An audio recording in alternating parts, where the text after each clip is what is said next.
This your boy E.Wilson, and JTC is still on the move. It's Sunday right now, and I'm over here in the great city of Euless, Texas, at the post office. When I got off here yesterday, I was just sharing the encouraging word that you got to work with what you got. I just talked about, with JTC, we can't go into the schools, we can't travel, get on airplanes, do interviews, or give out toys, food, clothes, whatever. But through letters, we're still able to impact lives behind prison walls. And so I also said to you yesterday, I said, we've picked up speed when it comes to the letters. And I said, before I got off, I don't know how many letters going to be in the post office box, whether it's 5, whether it's 10, whether it's 0. And I go in there yesterday and there was 3 letters in the mailbox. And the one letter just blew me away. And this is what this brother says. He says, I was surprised when they handed me your letter last night. He said, at first, I thought I wrote the wrong address. So basically what he was saying was that the letter came back so quick that he thought he had mailed his letter out and there was a mistake on the address and they was returning his letter to him.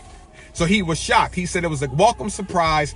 It was great to hear that even though the restrictions are out here in the world today, that the JTC movement is still on the move. He said, may nothing impede the movement of JTC and its growth.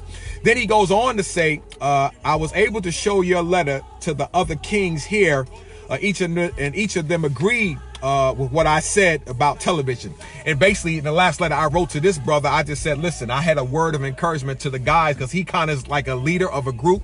So I had a word of encouragement to the guys to listen, bounce out what you're hearing on TV, take it all in, but bring balance to it. You can't just eat what they're saying on TV and on the radio and all these messages come through on our phone all day long. If that's all you're going to eat, it's going to drive you insane. I said, you got to balance it out. And he said they agreed. And he also said that now this is the power behind these letters and how writing these letters is so impactful, especially during this day and time. It's always been impactful. They brought that to my attention. But the handwritten letters right now are even more valuable. He says, we get few letters in prison. No one writes anymore. He said it's a text or a computer letter such as a JPay.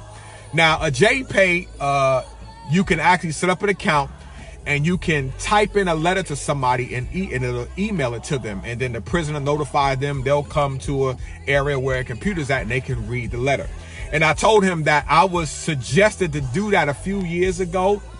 But when the guys told me how much it meant to them to get a handwritten letter, I said that would be more convenient and it'd be easier because all you do is go onto that website, you type the letter and you buy a stamp and it stamps it for you and boom, the letter's there.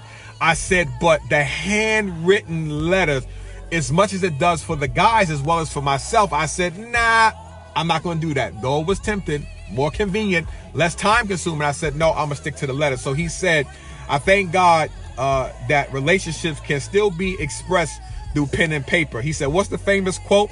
The pen is much mightier than the sword. So listen, I said all that to say that the letters, because of the pandemic, no, I don't wish this pandemic on no one and all the people who are suffering and everything that's going on. The only thing I'm saying is that one of the things, because everything is slowed down, is that we can get these letters out quicker. So these letters just came in yesterday and they're going out. Well, today, the Sunday, the post office closed, but Monday, they're going back out. So the guys are getting the letters. As soon as their letters hit, letters are already being sent back in the mail and lives are being impacted. So I just told him, listen, tell those guys in your group, because chances are those guys who he's mentoring and he's encouraging, they're not getting no letters from nobody. Chances are they're not. And I just told him, listen, tell them to holler at me. If they feel like writing, I'll write them back. So listen, during the pandemic, when the pandemic is over, I'm just saying that I'm just excited to have something to do. And like I told him, writing the letters takes the focus off of everything else that's going on. Because if all I'm going to do is sit in front of the TV and watch all these text alerts and every update they're giving on the coronavirus, I'm just saying for me, so maybe some of y'all are tough enough to handle it. I'm just saying for me, I will become hopeless after a while. So doing this breaks up the monotony of just focus on what is not going the way we hope it would and take something that I can do and impact somebody's life at the same time that impacted my life at the same time. So again, my word to you today is work with what you got. What do you have to work with? You better work with that. You can listen to the news, and I wasn't a big fan of the news anyway. Think about it. No football, no basketball, nothing. No football season here. Basketball, baseball, nothing. Listen, I always tell people, you got to get excited about your own life. You can look at TV all day long and get excited about what somebody else is doing, but I said true living is when you can get excited about what you're doing because you're with you 24 hours a day, 7 days a week until you die.